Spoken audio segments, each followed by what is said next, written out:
आजा बहू देख ले ये जोड़ा कैसा है। मैंने अपनी पसंद से बनवाया है, लेकिन अगर तुझे पसंद ना आए तो इसको बदलवा भी सकती है तू।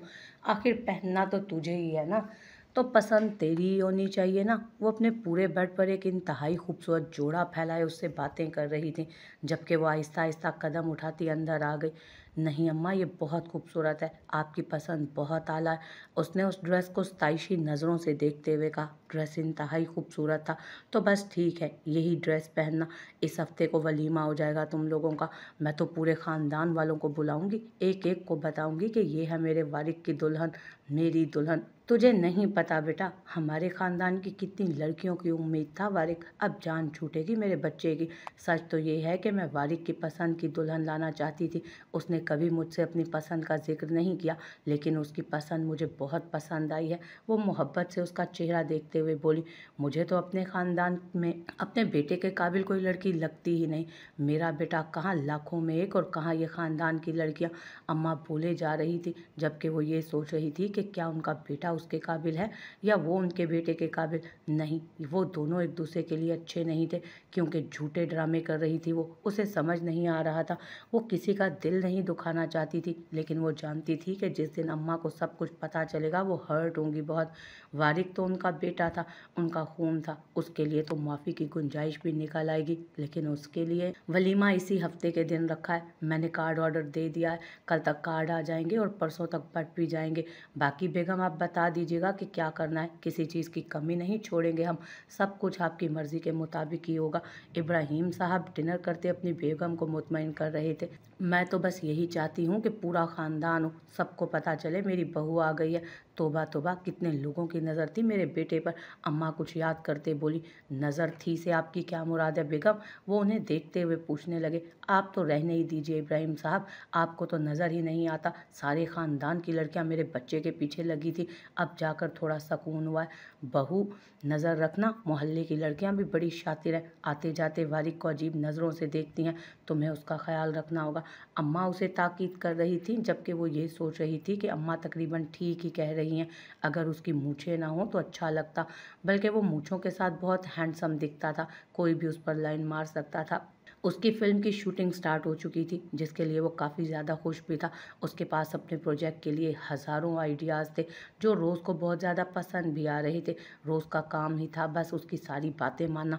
वो कुछ हद तक अपनी फ़िल्म बनाने के लिए परेशान था कि उसे सब कुछ रोज़ के अंडर रहकर करना पड़ेगा, लेकिन ऐसा कुछ नहीं हो रहा था, जो उसके लिए बहुत अच्छी बात थी। वो इस फ़िल्म को अपनी फ़िल्म की तरह ले रहा था। रोज़ उसकी कोई मदद नहीं करती थी, जैसे इस फ़िल्म से उसका कोई मतलब ही ना था। वो सिर्फ इस फ़िल्म पर अपना पैसा लगा रही थी, शायद वो उसके टैलेंट को आज़मा रही थी, लेकिन वो उसे किसी चीज़ के लिए मना नहीं करती थी। ताशफैन का हर आइडिया ही उसे बेहतरीन लगता था। उसकी पूरी टीम ताशफैन के आगे पीछे रहती थी। ताशफैन को किसी भी चीज़ की ज़रूरत होती फ़ौरन मुहैया की जाती। एक्टर्स, प्रोड्यूसर्स सब उसके इशारों पर चल रहे थे। इस प्रोजेक्ट को लेकर वो अपनी जान लगा रहा था। वो उसे हर तरह से बेहतरीन बनाना चाहता था।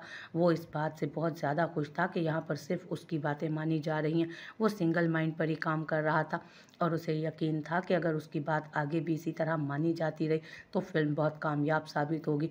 वो रोज़ का शुक्रगुजार था कि वो इस प्रोजेक्ट में उसे हर तरह की खुली छूट दे रही थी, वरना एक असिस्टेंट डायरेक्टर को इतनी अहमियत कभी दी नहीं जाती थी।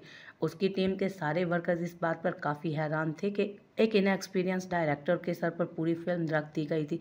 अगर इस फिल्म में कोई भी गलती हो जाती तो रोज़ का नाम खराब हो सकता था, लेकिन रोज़ तो जैसे इस चीज़ की परवाह ही नहीं कर रही थी, और रोज़ की ये लापरवाही उसे मीडिया में काफ़ी नुमायाँ कर रही थी। कुछ तो था जो सिर्फ रोज़ जानती थी। ये क्या, आज मेरे आने का इंतज़ार ही नहीं कर रही थी? वो घर के अंदर दाखिल हुआ तो उसे देखकर पूछने लगा, जिसने आज उसे कहा नहीं था कि मैं कब से आपका इंतज़ार कर रही थी। और अब ये बात उसे सुनने की आदत हो गई थी। अपनी बीवी के मुंह से इंतज़ार का लफ्ज़ सुनकर उसे बहुत खुशी होती थी। जी नहीं, बिल्कुल नहीं, मैं आपका कोई इंतज़ार नहीं कर रही थी, क्योंकि अगर मैं आपका इंतज़ार करूं तो आप मेरे इंतज़ार का बहुत गलत मतलब निकालते हैं।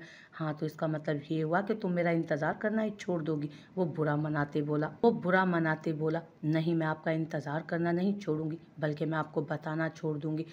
इंतज़ार तो मैं करूंगी, आपको बताए बिना। उसने अपना स्मार्ट दिमाग इस्तेमाल किया था। लेकिन जान, लगता है तुमने वो वाली कहावत नहीं सुनी कि दिल को दिल से राह होती है।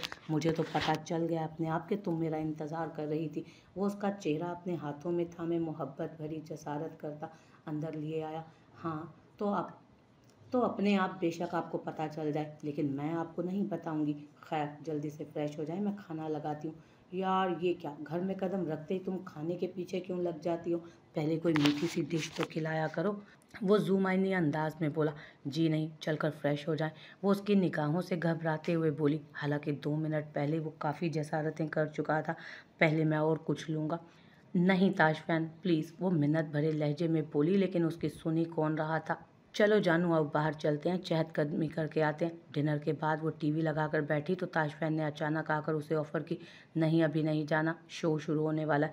वो टीवी ऑन करके बैठी थी। उसका शो स्टार्ट होने में 10-12 मिनट बाकी थे, इसलिए उसने इनकार करना चाहा, जबकि वो बुरा मनाए बिना कंधे उचकाकर अंदर जाने लगा। लेकिन उसका यूं जाना उसे अच्छा नहीं लगा था, इसलिए फ़ौरन उसके पीछे भाग गए। चलें, चलते हैं। तुम शो देख रही थी, जाकर अपना शो देखो। कोई बात नहीं, मैं तो बस ऐसे ही कह रहा था। वो उसके शो मिस हो जाने के ख्याल से बोला था। अरे नहीं, कार्टून तो वैसे भी कल कॉलेज के बाद आकर देख लूँगी। वो जल्दी जल्दी अपनी चादर निकालते बोली, जबकि वो उसके अंदाज पर मुस्कुरा दिया। ओके। वो बाइक की चाबी निकालते हुए उसके कंधे पर हाथ फैलाता उसी के साथ बाहर निकल गया। वो कमरे में आया तो वो गहरी नींद सो रही थी। फ्रेश होता वो उसकी दूसरी साइड आकर लेटा। एक नज़र उसने बेड के बीचों बीच रखे तकियों पर डाली।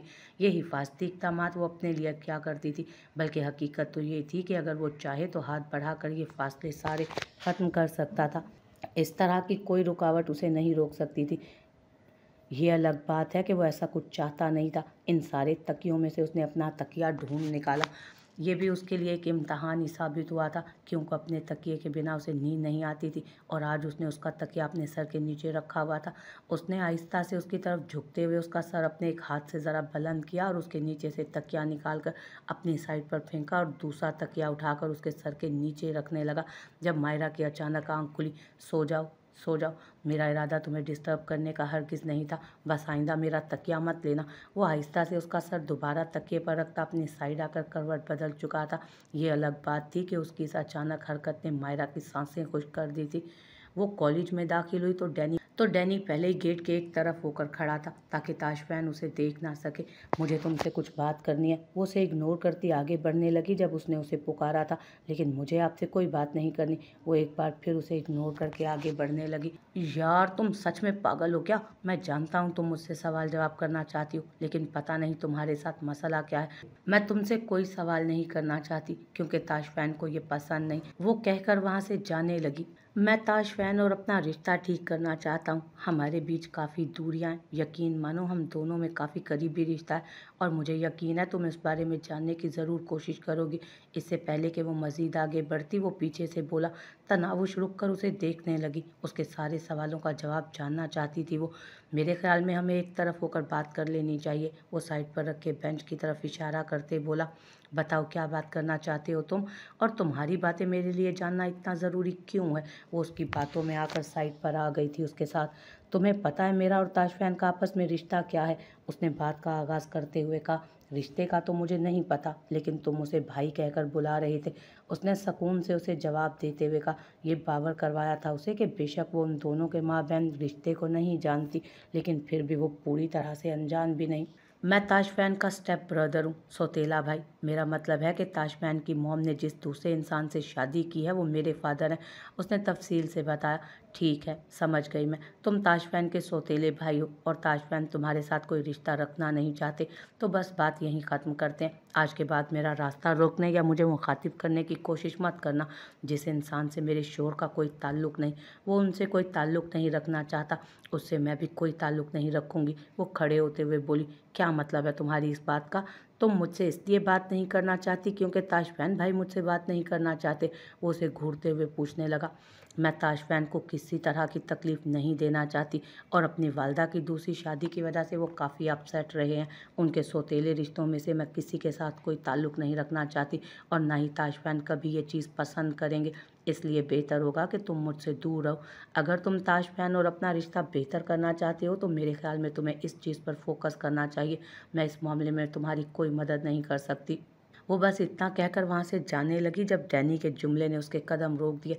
ठीक है, तुम्हें ताशफैन के सौतेले रिश्तों में दूरियां खत्म करके मेरा साथ नहीं देना, लेकिन अपनी सगी फूफो के बेटे का साथ तो तुम दे सकती हो ना। कम अज़ कम ताशफैन भाई को उनके सगे रिश्ते मिले जिनसे वो बदगुमान है। वो आईने के सामने खड़ी अपना सरापा देख रही थी। वो इस दुल्हन के लिबास में इतनी हसीन लगेगी उसे अंदाज़ा ना था।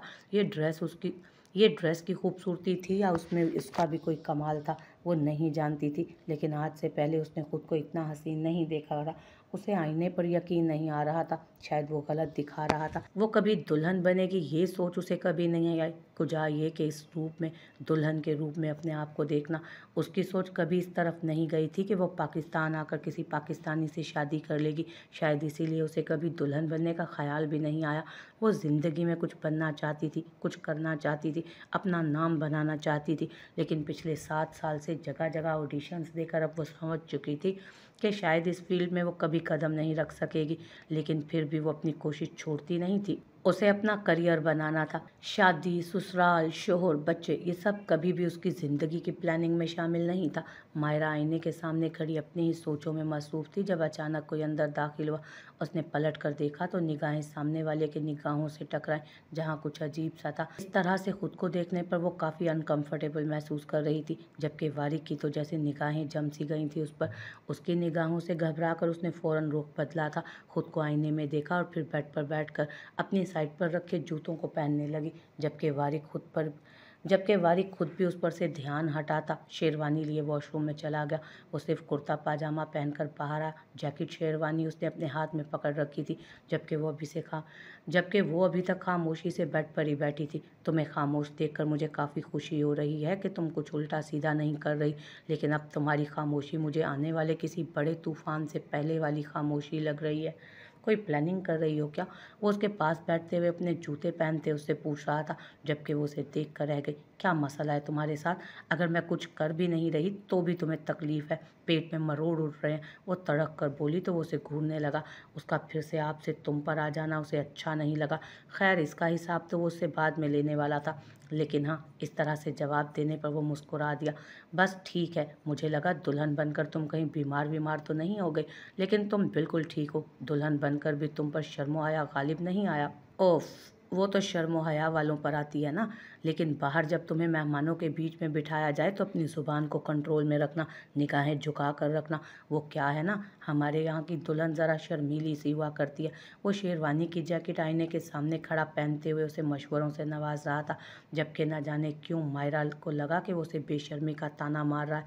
वो उसे कोई जवाब देना चाहती थी जब अचानक छोटू और अहमद कमरे में दाखिल हुए और उनके शोर शराबे पर वारिक बाहर निकल गया। उसे एक तरफ से छोटू और दूसरी तरफ से अहमद ने थाम रखा था। एक तरफ से छोटू ने उसके लहंगे को ऊंचा कर रखा था, जबकि दूसरी तरफ से अहमद ने उसे चलने में मदद दी, वरना उसका चलना वाकई आज बहुत मुश्किल हो गया था। वो दोनों स्टेज पर ले आए थे उसे, जबकि वो अपने दोनों देवरों के साथ चलती आकर स्टेज की रौनक बन गई थी। उसके बैठते ही आगे पीछे से औरतें आकर उससे मिलने लगी। हर कोई उसे देखने के लिए आ रहा था। जब उसकी सास उसके पास ही आकर बैठ गई, कोई भी आकर पूछता तो वो कह देती कि उनके बेटे की पसंद है, वो खुद अपनी मर्ज़ी से शादी करके लाया। उनके पास ये बेहतरीन जवाब था जो वो सबको दे सकती थी, वरना सबका सवाल तो ये था कि ख़ानदान में इतनी सारी लड़कियां हैं तो बाहर से दुल्हन क्यों लेकर आई हो। और अम्मा के पास बस एक ही जवाब था कि वारिक खुद अपनी पसंद से शादी करके आया है, उन्हें अपने बेटे की पसंद पर फ़ख्र है। वो उसे सबसे मिलवा रही थी, उसे एक एक इंसान के बारे में बता रही थी, जबकि वो उनके नादिर ख्यालात जानकर सिर्फ हंसे जा रही थी।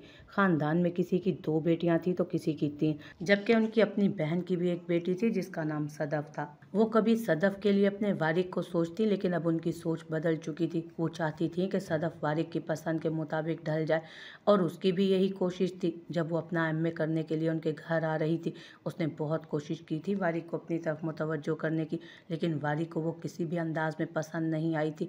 वारिक का कहना था कि वो सिर्फ आपके सामने आपकी पसंद के मुताबिक बनती है, उसकी हकीकत अलग है, उसे फोर्स ना करें, वो जैसी है वैसे ही रहने दे, क्योंकि वो वारिक को कभी पसंद नहीं आएगी और ना ही वारिक उसमें कोई दिलचस्पी रखता था।